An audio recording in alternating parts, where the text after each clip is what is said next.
Hello there, ladies and gentlemen, and welcome back to Until 6, where we talk about all things related to Five Nights at Freddy's. Today we're going to be talking about the times that Five Nights at Freddy's has appeared on television.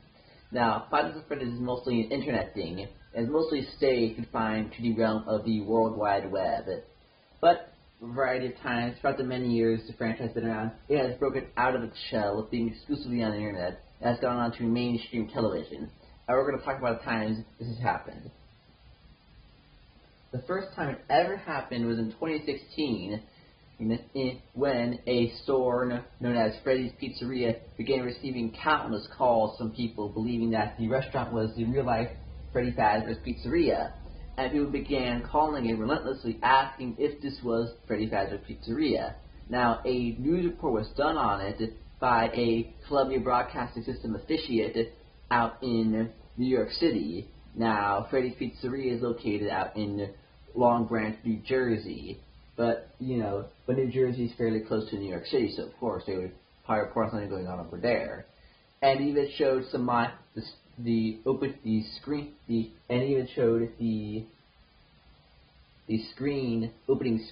for the game, the logo screen. And so a little bit of the game was actually shown on there. And it did explain what FNAF was about. You were a security guard at a restaurant with robot animals, and you got to keep it from killing you. Now, the second time FNAF would appear on television would be around 2 years later in 2018, when McFarlane released their line of construction sets based off of FNAF. Now, they aired a commercial on TV which advertised them. It was pulled after a short amount of time due to it being too scary to be aired on TV, but for a brief time they did air a commercial advertising it. Now, the first wave of McFarlane construction sets were the show stage featuring Freddy Fazbear, Chicky the Chicken, and Bunny the Bunny, the backstage featuring Widow Chica for some reason, even though she doesn't appear until FNAF 2, the security office with Golden Freddy. I used to own that one. I used to have that one way back in the day before I ended up in here.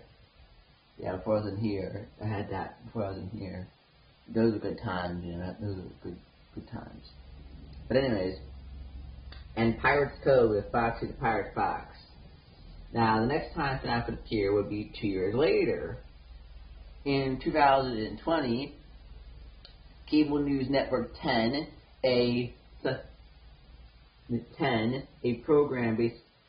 program intended for younger audiences than the normal cable news network audience, with Cable News Network 10 being aimed at middle schoolers and high schoolers, with it being in 10-minute segments and being related to things that matter to them, and much softer topics in the hard-hitting news they typically cover for adults. Aired a segment early in 2020 about how a kindergartner's Rockstar Freddy plush had been thrown onto the roof of a building by a first grader, and how firefighters had been called to come and rescue the Freddy Fazbear plush. Photo I'm showing you shows a firefighter holding the Rockstar Freddy plush after when it was rescued from the rooftop. He is showing off the Freddy Fazbear plush as he rescues it. And this was for the 10 program as part of Cable News Network. Again, like I said, meant for younger audiences and lighter topics, which is why, typically normally they wouldn't cover this. The next time came 3 years later with the FNAF movie. In the lead up to the release of the Five Nights at Freddy's movie, as many TV spots were made and aired on television advertising the movie. Like any major blockbuster film would be, this was what they aired it. These were between 15 to 45 seconds. The Five Nights at Freddy's movie was released on October 25th in the United Kingdom, England, and Northern Ireland, and October 27th in the United States of America. Now for a sort of honorable mention, this wasn't seen on television, but it was covered on mainstream news outlets online. Most newspapers don't print paper anymore. Who gets the paper anymore? But anyways, multiple mainstream news outlets covered this incident. On February 21st, 2017, a teenager armed with a shotgun, entered a Speedway gas station in Riverview, Florida, and committed armed robbery, where he demanded money. Shortly afterwards, he was apprehended, though I have not failed to find out exactly what happened to him afterwards.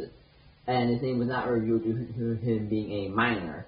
But in the photo, he's wearing a Pirate Fox mask, one of those low-quality Halloween masks you find at a Spirit Halloween or such, to conceal his identity while he robs the gas station.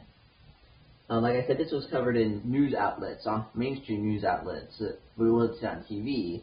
But all the other things I previously mentioned, you could have seen on your regular television set, you know, not on YouTube or anything, but on the actual regular old television set on cable and stuff.